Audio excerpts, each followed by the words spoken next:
I kind of knew if I posted how much of espresso in the morning or how much of water I drink in the morning, comment would go berserk. That simple thing. I like dark, smooth, sweet ending of espresso. I love taste. I love the routine. While I'm drinking in the morning, I have a little corner over there. I organized my schedule and I make good wishes for me, my family, and I'm wishing for a world peace, believe it or not. Espresso has, those single shots, has about 63 milligrams of caffeine. One, let's say, size of this, 8 ounce, has 140 milligrams of caffeine. So I'm drinking this 4 shots a day. That's under 300 milligrams caffeine. I'm not a morning person, naturally, but I like to wake up early in the morning because I like earlier day. Not that long ago, 2023 actually, I tried to cut it down in half. I thought I was sick. I fall asleep everywhere. I was training. When my clients are doing the reps, I go, it's not good. I have to watch their phones to be safe. I didn't realize it. I was short on caffeine. I tried 3 months. I went back to my regular shots. I wake up usually 6 a.m. I go to bed around 12, at latest 12. Walk with my dog every day an hour. Try to expose my eyes to the sunlight. And I work out intensely with weights and interval training.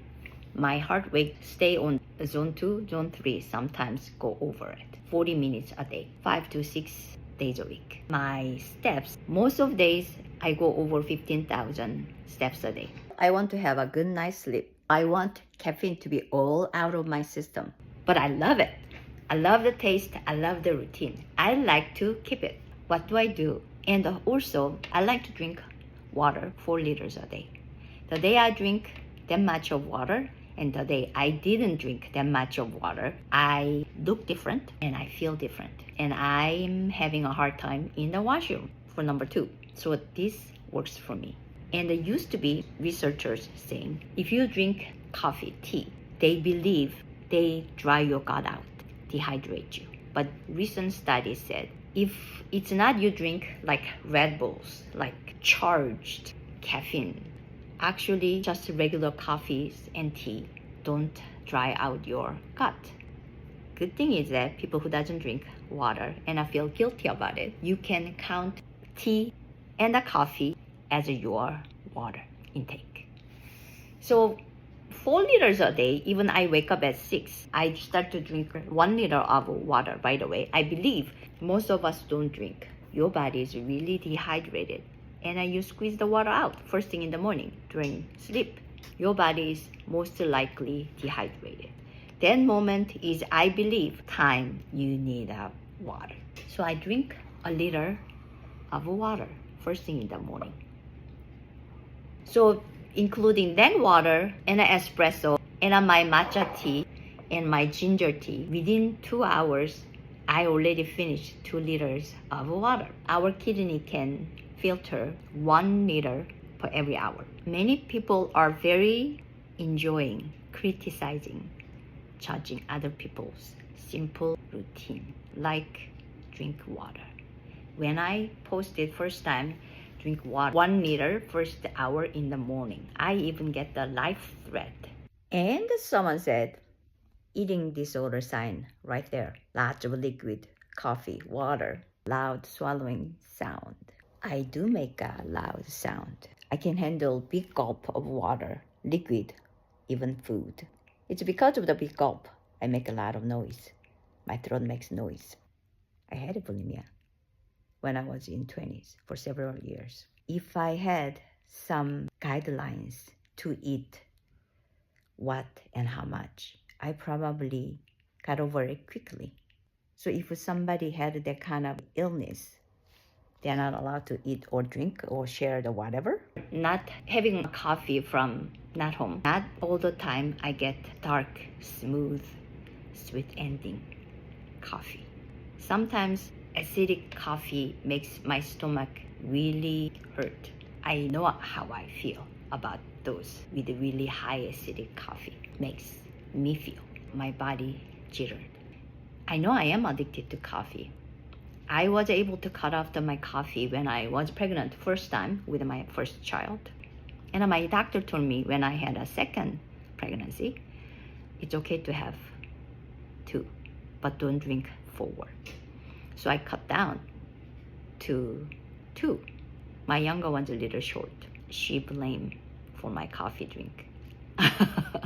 Only she's 13. Maybe she grew a little more than that, but she's almost my height. So I don't know. I can tell her she's too short. I'm 5'4", for reference. And there's a gene.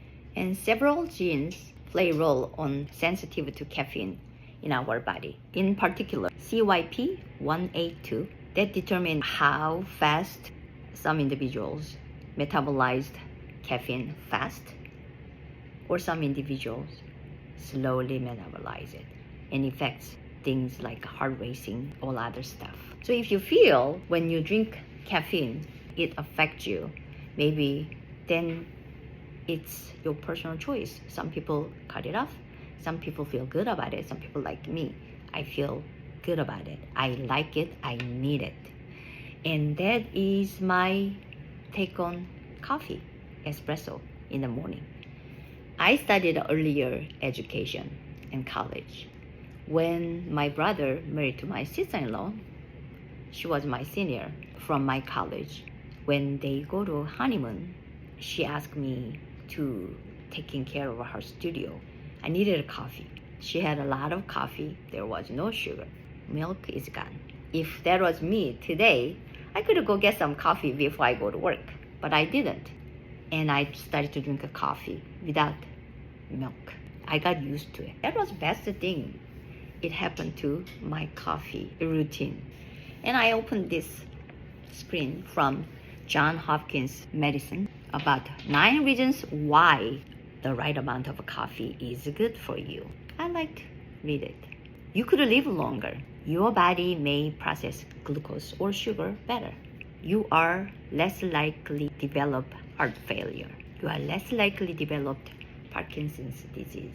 Caffeine is not only linked to lower chance of developing Parkinson's disease, but it may also help those with a condition better control their movement. Your liver will thank you. Both regular and decaf coffee seem to have protective effect on your liver. Your DNA will be stronger because dark roast coffee decreases breakage DNA strains. Your odds of getting colon cancer will go way down. The researchers found that women aged 65 and older who drank 2 to 3 cups of coffee a day were less likely to develop dementia in general. Number 9, this is the last one. You are not as likely to suffer a stroke. Oh, I forgot. I take tonga ali first thing in the morning as well as all my caffeine drinks. It's because I like to under control. Has a little bit of a stimulant. I need to take it early to not interfere with my sleep. I take this for my menopause symptoms. I had a heavy flow week after week. Another week, you're done. You thought. One day later, it started all over again. And I didn't know I had a menopause. I didn't have any hot flash and nothing like that. But I was not particularly happy. There's no unhappiness either. Just dull. There's mundane. Everything seems to be just dull. This is Malaysian ginseng. I take 400 milligrams. We all know women's body has less testosterone than men's body. But I didn't know women's body also has more testosterone than estrogen. Around menopause, if we lose too much of testosterone, bone mass, muscle mass, the foggy brain, along with everything else. So this actually take care of my symptoms all. My husband take it too, because when men and women also, we all do lose testosterone while we're aging. And after 40, the significance of testosterone production is decreasing, going down. Has less energy, they lose bone muscle, and all those things, it comes with the age. So Sean takes it, I take one. And this is omega-3 I take. Mine has vitamin D in it. Studies finding more and more of benefits with taking enough omega-3 fatty acid. There's well-known brain health, heart health, joint health, and a lot of other stuff already discovered. Another new interesting finding is EPA in omega-3, at least 1,000 milligrams per day would aid weight loss. In this one actually indicated one serving is 1 teaspoon. Sean takes 2 teaspoons a day. I take 1 tablespoon a day. I take way more than he does. Women's body has more fat mass than men do. Inflammation is most likely happening in the fat mass. So I take more than he does. That's just omega-3 and vitamin D.